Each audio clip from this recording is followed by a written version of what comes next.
Un científico, un sabio o un freak solitario fabrican un robot a su imagen y semejanza. Todo va bien hasta que al científico o al freak comienzan a incomodarle las conductas inesperadas de su robot, quien imita conductas humanas, sus sentimientos y hasta sus ideales hasta tener voluntad propia. Así inicia el clásico drama La máquina contra el hombre.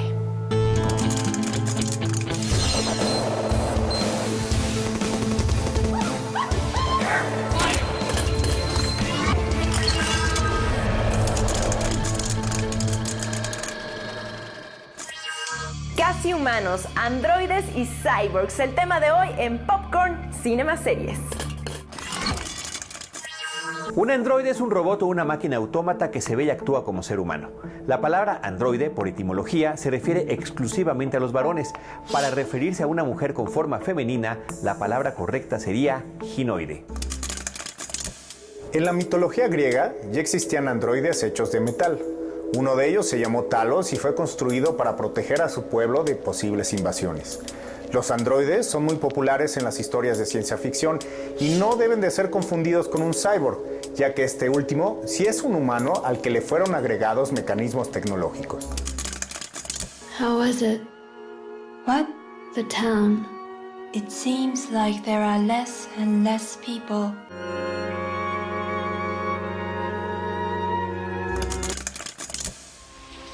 All those moments will be lost in time,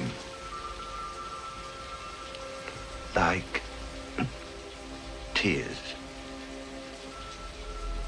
in rain. Time to die.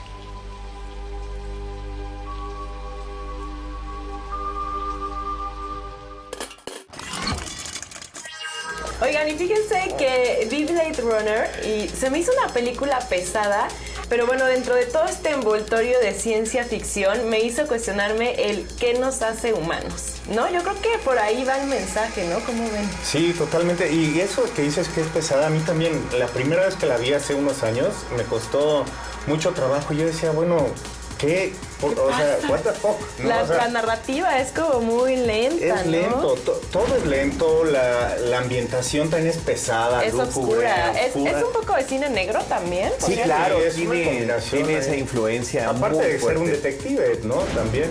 Sí. Pero sí, me pasó lo mismo, Majo, y la veía en listas de las mejores de ciencia ficción, las mejores de la AFI otra vez. Y esta vez que la vi para este programa, creo que es la primera vez que le encontré un buen ritmo. O sea, la tuviste que ver 5 veces. La tuve que ver 5 veces para decir, ahora sí, no sé si soy yo y mi experiencia en la vida pero también creo que no podría ser de otra forma. Si esta película fuera con balazos y acción y todo el tiempo, no te meterías en este mood filosófico sobre la existencia de ser robot y querer ser humano, ¿no? Sí.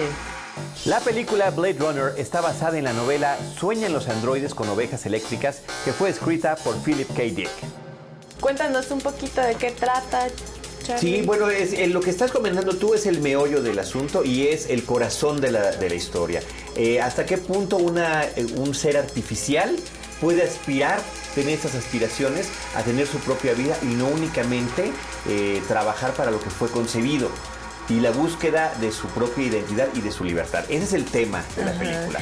Pero todo este envoltorio que tiene la cinta, la forma en la que está fotografiada, la forma en la que se hizo todo el diseño de arte de la cinta, que es verdaderamente una de las piezas más importantes del cine, de la historia del cine universal, porque visualmente muchísimas otras películas han imitado a Blade Runner posteriormente. Es una película de 1982. Sí, ya tiene sus años. Y agarra a Harrison Ford, que venía de hacer, ya llevaba estrenadas 2 películas de Star Wars, de la Guerra de las Galaxias, ya había aparecido como Indiana Jones en Los Cazadores del Arca Perdida, y entonces efectivamente en el momento en el que dice uno, bueno, este hombre, acción, aventura, como dice mi tocayo, balazos, y ahora de repente en este ambiente que es tan hermoso, hay tanto preciosismo en este trabajo todavía artesanal de hacer las miniaturas, del tipo de fotografía,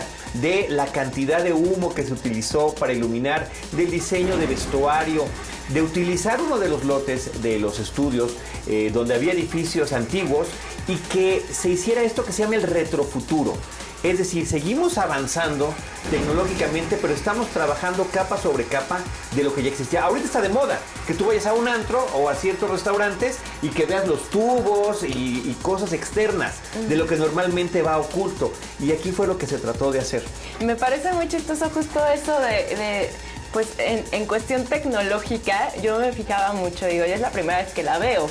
Y me daba mucha risa porque pues, tenemos mucha tecnología, ¿no? Estamos ubicados en el 2019 o Sí, 2000, 2019, por ahí, ¿no? Los Ángeles 2019. Ajá, y bueno, ahí ya teníamos FaceTime, ¿no? Pero no había celulares. El FaceTime era como un teléfono público, pero de pantalla. Las teles seguían siendo enormes. Nadie concebía una tele delgada como las que tenemos hoy en día, pero sí pueden volar por los aires, ¿no? Que vuelan. Sí. El autor de la novela, Philip K. Dick, murió antes de que se estrenara la película en noviembre de 1982. Y otra cosa, o sea, la influencia oriental también en la parte de Los Ángeles, la influencia mexicana, también vemos ahí varios.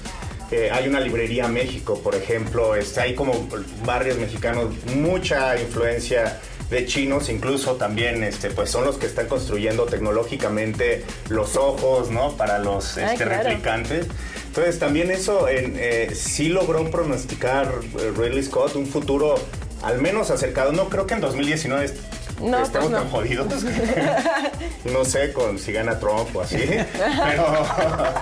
Pero sí le atinó a muchas cosas en un futuro pues ya cercano para nosotros, ¿no? Sí, en ese momento no se veía tan cercano. Un futuro distópico. Sí. Donde lo peor de la humanidad es lo que se queda en la Tierra. Y quien tiene dinero, quien tiene las posibilidades, se tendrá que ir a las colonias. Y por eso ese anuncio constante que está sobrevolando la ciudad anunciando que uno debe de irse de la Tierra. Y luego el asunto de los replicantes. Los replicantes son estos androides, estos seres artificiales que crea la humanidad para diferentes tipos de trabajo. Para trabajo bélico, para trabajos forzados, para entretenimiento, para el sexo, para lo que tú quieras. Hay replicantes que físicamente no los puedes distinguir entre los humanos. Después cuando inicia la película te avisan con una explicación escrita que después de una rebelión de algunos replicantes fueron prohibidos en la Tierra so pena de destrucción, que ni siquiera les llamaban asesinato, era simplemente retirarlos, ¿no? Y los Blade Runner son justamente estas fuerzas del orden que se encargan de hacer estos retiros. Pero es interesante también que tienen su fecha de caducidad, o sea, todo replicante en algún momento exactamente ya valía, ¿no? Y esto justamente nos lleva a plantearnos filosóficamente en esta película cómo los seres humanos de alguna manera no quisiéramos vivir por siempre, pero los replicantes sí. ¿No? Ellos no quieren tener su fecha de caducidad. Ellos están luchando por vivir más de 4 años. ¿No? Y es muy interesante cómo un robot de repente quiere ser un humano, ¿no? O sea, ¿por qué un robot quisiera tener las deficiencias que tiene el cuerpo, que tiene, pues también tenemos una fecha de caducidad, ¿no? Entonces, la película basa mucho en eso, en esa pelea eso es un Frankenstein moderno, ¿no? Sí, claro. Llegas con tu creador y le dices, por favor, dame más vida, y este güey te dice, pues no. Cuando Ridley Scott filmó Blade Runner, ya había tenido éxitos con sus películas Los Duelistas en 1977, que fue aclamada en Cannes, y con Alien, el octavo pasajero, en 1979. Ahora, ¿aquí son humanoides o son cyborgs? No, cyborgs es cuando tienes una combinación de carne con el elemento tecnológico. Aquí parecerían como, digamos, clones, porque no se pueden distinguir del ser humano. Ajá. Y por eso tienen que ser a través de pruebas psicológicas. Y sangran y todo. Sí, claro. Esas pruebas también son increíbles, ¿no? Increíbles. A través de una serie de preguntas, de que había veces que ni era pregunta, ¿no? Sí, yo claro. decía, ¿cuál es la pregunta? ¿En qué momento va a llegar a la pregunta? Sí, cierto. Como de escenarios que podrían pasar y qué harías, ¿no? Pero en realidad ni te preguntan nada y nada más toda la prueba es que si la pupila y el iris, ¿no? No, pero también el tipo de reacción es justamente lo que están esperando, ¿no? Como están condicionados a ciertas cosas, pero también hablan ahí de la evolución del propio replicante, que es como le llaman a partir de esa película, ¿no? Es, y del libro de Nexus, Philip ¿no? K. Dick, ¿no? El modelo Nexus 6, que después de cierto tiempo desarrollan sus propios sentimientos. En el libro, a los replicantes se les llama andrillos. Ahora, de lo que estás hablando, del tema de que la película es un poco difícil, que es lenta, uno quisiera decir en vez de lenta, contemplativa, ¿no?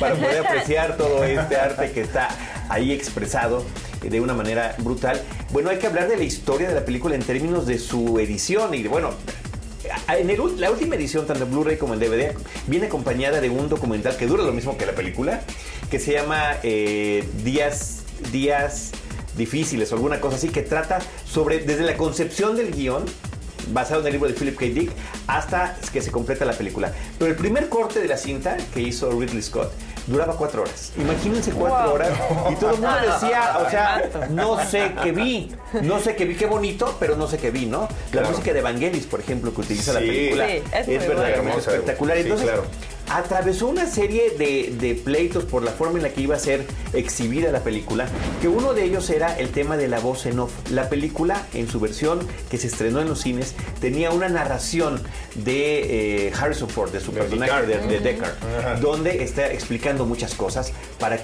como para traducírselo a la gente, ¿no? Todo así. Sí, pero aún así, quienes vimos por primera vez la película con ese voz en off, pues sí nos sigue gustando mucho. ¿Tú la viste en el cine aquí en México? Yo la vi en el cine, no en su estreno, la vi posteriormente en una sala de arte, pero sí la vi con esa voz en off y a mí fue una cosa que me pareció espectacular. Y en este documental, Días Extraños. Strange Day, no me acuerdo bien cómo se llama. Sí, esa es otra película, sí. Porque era el primer nombre con el que se iba a estrenar esta película. Guillermo del Toro lo entrevistan y sale hablando de eso, de que a él sí le gusta, que le gusta su edición de Criterion Collection en disco láser, porque ahí viene esa narración. Pero no se iba a llamar nunca ¿Por qué los androides? Sueñan con ovejas. Sí. Nunca se iba a llamar así. ¿Sueñan los androides con ovejas? Es muy largo, nunca. Imagínate, ¿no? En la cartelera. Sí. No cabe, ya no tenemos letras. Androides sueñan con la... Sí. Y de ahí después vino un corte del director donde ya le quitaron esa parte y donde integran la escena del unicornio, que es una escena fundamental de la película, que le da otro sentido a la cinta, y posteriormente una edición nueva ya donde corrigieron cuestiones de efectos especiales, que es la que está. Por eso hay tantas versiones. Sí, en 2002 es decían 7, ¿no? que Deckard también era un replicante, ¿no? Deckard, sí, bueno, a través de justamente la escena del unicornio es lo que sugiere. Sí, y que... Sí, eso no es, porque no me quedó claro. La última versión, se enamoró, sí. Pero ¿no? Harrison Ford en una entrevista dijo que en el rodaje le dijeron que no era y... Pero Estas nadie ganas de sabe. vender más. Su chava no sabía que era replicante, Sí. igual y le pasa lo mismo. Bueno, ahora vamos a tener la 2, ¿no? Sí, El claro, próximo ahí año. viene y sale Harrison Ford. Blade Runner 2 tendrá como protagonistas a Harrison Ford, Ryan Gosling y Ana de Armas. El rodaje de esta secuela inició en julio de 2016 en Hungría y el esperado estreno podría ser en octubre de 2017.